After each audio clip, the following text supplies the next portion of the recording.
Hey guys, it's Lainey, and today I'm bringing you a book review. I just finished reading Frozen by Melissa de la Cruz and her husband Michael Johnston. This book is about a girl who is living in a post-apocalyptic Las Vegas, which is completely frozen over with ice. She has this monster in her head, she thinks, and she knows she has to get away from Las Vegas because there are people hunting people like her. She meets up with a crew that will run her out of Las Vegas and get her into safety. She thinks she wants to go to what is called the Blue, which is paradise, but everybody believes the Blue is a fictional place.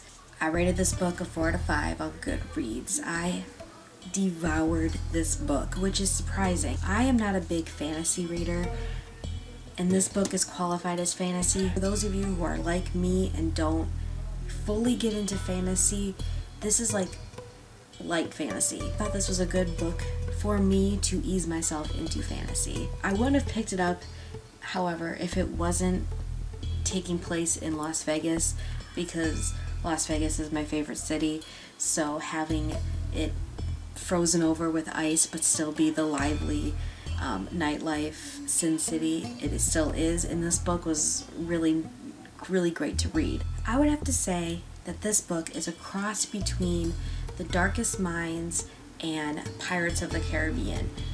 Fused together, you get Frozen. I thoroughly enjoyed this. The fantasy elements don't come up until around maybe the last 100 page, no, not even, the last like 50-40 pages, which I also liked for someone who's not an avid fantasy reader. I am recommending this book. I thought it was great.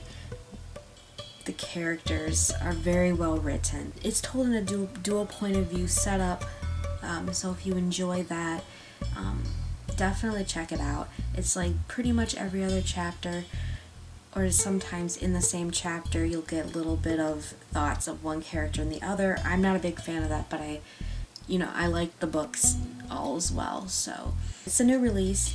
I got it for like $12 at Sam's Club, which you don't usually get that for hardcovers.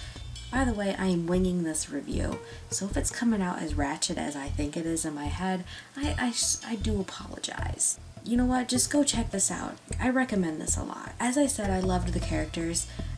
Nat, who's the main character, I haven't mentioned up until now. She is the main girl character, and Ryan Wesson, who we call Wes in the story, he is the main boy character. I just wanted to quickly, if you have any doubts about reading this book, I'm going to read to you the passage where we are reintroduced to Wes, my lovely speaking voice. Nat didn't know what to make of Ryan Wesson, whether she wanted to slap him or kiss him. Slap him definitely. He looked so smug standing at her doorway with his hair slicked back and his collar turned up, a gun belt strapped low on his hips, his beat-up vest shrugged off his shoulders like some kind of snow cowboy, grinning as if he'd won the Fireball lottery. I was pretty much smitten with Wes after that passage. Yes. I was like, you are the post-apocalyptic Jack Sparrow, because he is captain of a crew. Well, I hope that did it for you, so go check out this book. Come back, we're gonna discuss it. Okay guys, so I thought the romance, or lack thereof, was very well written.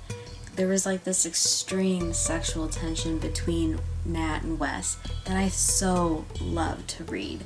I didn't mind that their flirting was very blatantly obvious in the beginning of their relationship, because they were both doing it to eventually take advantage of the other one. He was flirting with her to get the stone, and she was flirting with him because she didn't want to get sold to slavers. That worked for me, that romantic, blatant flirting, but then it was just, this tension just built up, and I was like, they just need a kiss. They need to get this over with. I loved Wes. He was such a good, commanding captain of the ship. Shakes was such a great secondary character. Nat, I did like Nat. She was great. I thought the writing style was great. So the ending with the Draken, for someone like me who's not an avid fantasy reader, that part was very hard to visualize for me. But that's just because I'm not used to this kind of writing and characters. I mean, I saw dwarfs when I was reading about the small men, which, I mean, I was okay with that, and like there's the witches and the mages and the sylphs, I think. Shit in this book was hard to pronounce for me. I knew they were gonna get split up in the end, because obviously Eliza's gonna be a hell of a major character in the next novel. I mean, obviously Wes and Nat are gonna find each other again, but you know, obviously I have this feeling that the second book's gonna have a lot more fantasy elements in it, and I do feel like this eased me into it, but I'm not quite sure if I'm gonna be able to handle the fantasy in my face. But I'll read it, because you know what, I loved the characters. The relationships were so well developed. I was a little apprehensive at first because it is a dual author, and I'm always a little on dual authors, because I just feel like, at least for me, it'd be so hard to collab with someone on a series. I was very impressed by the writing. I had Vegas in my head. I want to go see a death race. Like, oh my god. And the bombs going off in the casino, and then everybody just being like, oh, well, let's just keep playing blackjack. I was like, a bomb just went off. Like, for real?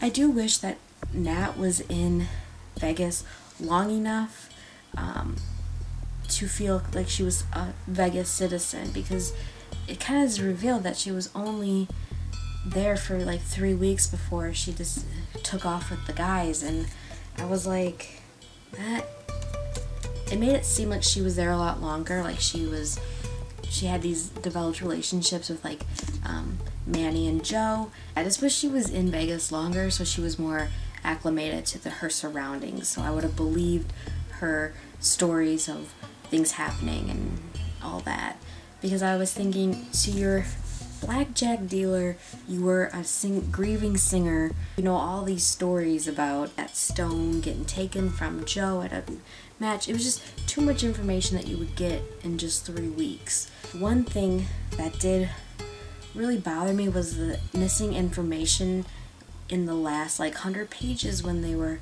taken aboard the Van Gogh, because the part that bothered me was that we'd be in her head, and then the next chapter we'd be in Wes's head, and then Wes would be like, what happened to your stone? You don't have it anymore. And she's like, oh yeah, I gave it away 3 days ago. You gave it away 3 days ago? Why didn't we read that? Yeah, that was the only thing that bothered me. I want to know if that bothered you guys, because I don't like that skipping of information within dual point of views. That was my really long rambly book about this. How did you guys like it? I want to know, and see you guys later. Bye!